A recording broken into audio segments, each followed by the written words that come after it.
ini. Perkenalkan, nama saya Najla Indira Faradifa. Perkenalkan, nama saya Yulia Suhenia. Perkenalkan, nama saya Fadila Abdullah. Perkenalkan, nama saya Dinda Rizka Azhara. Selamat menyaksikan.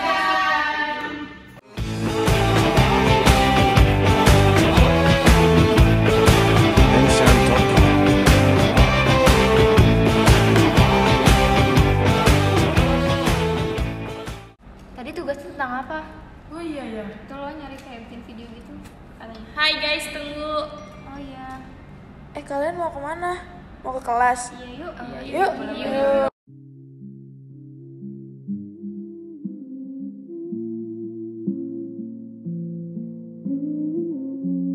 Inilah kami mahasiswa yang selalu dituntut untuk berdaya pikir kritis dan aktif dalam setiap penanganan permasalahan yang terjadi terhadap bangsa ini. Namun, apakah yang sedang terjadi terhadap bangsa kita saat ini? Apakah semuanya sejalan dengan kata demokrasi? Sering kita jumpai bahwa kebijakan yang seharusnya dibuat untuk kesejahteraan rakyat justru telah membunuh rakyat kita sendiri. Ya, seperti itulah keadaan negeri kita saat ini.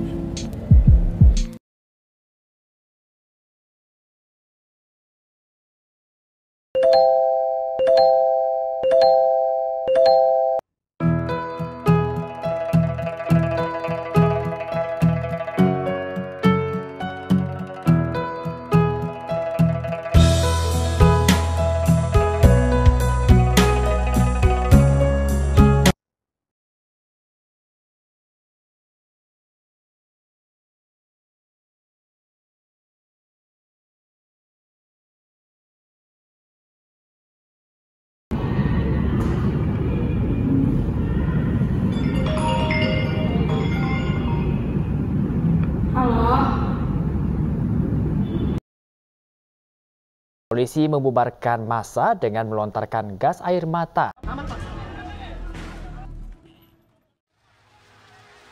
Tak hanya di Jakarta, aksi juga berlangsung di berbagai daerah di Indonesia. Sebagian diantaranya berakhir rusuh setelah aparat memukul mundur massa dengan menembakkan meriam air hingga gas air mata. Akibatnya, ratusan mahasiswa di berbagai kota luka-luka. Ini dia nih orangnya nih, ini dia nih. Sekarang kita mahasiswa lagi di depan nih mas. Ayo tembak kalau berani. Tembak kalau nggak boleh, aku jahatin. Puas kamu. Dan ya, ternyata masih ada pelanggaran demokrasi di Indonesia yang kukira demokrasi di negara ini sudah cukup baik. Namun, akhirnya hanya sebagai slogan saja.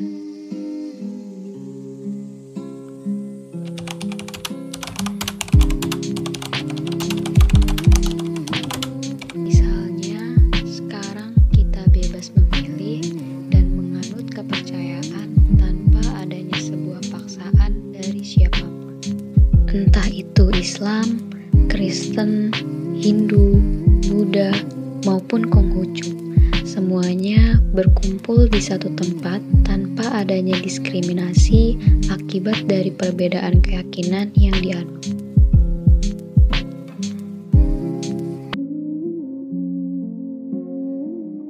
Di sisi lain demokrasi yang semakin berkembang di era reformasi negeri ini, perbedaan pendapat selalu terjadi karena setiap orang berhak atas kebebasan berserikat, berkumpul, dan mengeluarkan pendapatnya dengan tujuan mendapatkan hasil bersama.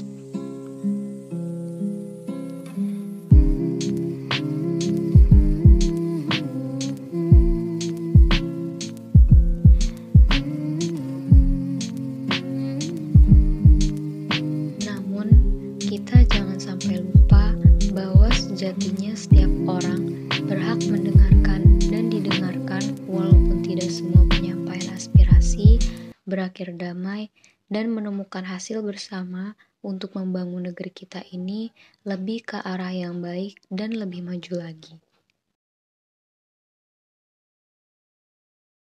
Seperti isu yang beredar sekarang, adanya penundaan pemilu pada tahun 2024 yang tentunya akan berdampak pada perpanjangan masa jabatan presiden. Selanjutnya, tidak ada konfirmasi mengenai kenaikan BBM dan juga pengambilan sebuah keputusan, tidak adanya koordinasi dengan masyarakat. Keputusan hanya diambil dan diputuskan oleh bagian internal yang berkuasa di negeri ini. Demokrasi bukan lagi sebagai slogan. Sudah seharusnya kita tolak, karena bahwa segala sesuatu harus dari rakyat. Demokrasi lebih terkonsep. Daripada itu, ada maknanya yang lebih penting, yakni bagaimana sosial budaya masyarakat yang mendukungnya.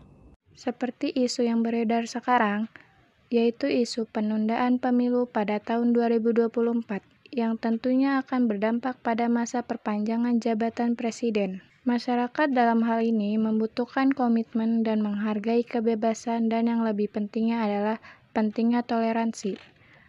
Berbagai penafsiran yang berbeda hak-hak demokrasi dan prioritas sosial individu atau berkelompok seharusnya bukan lagi persoalan kita.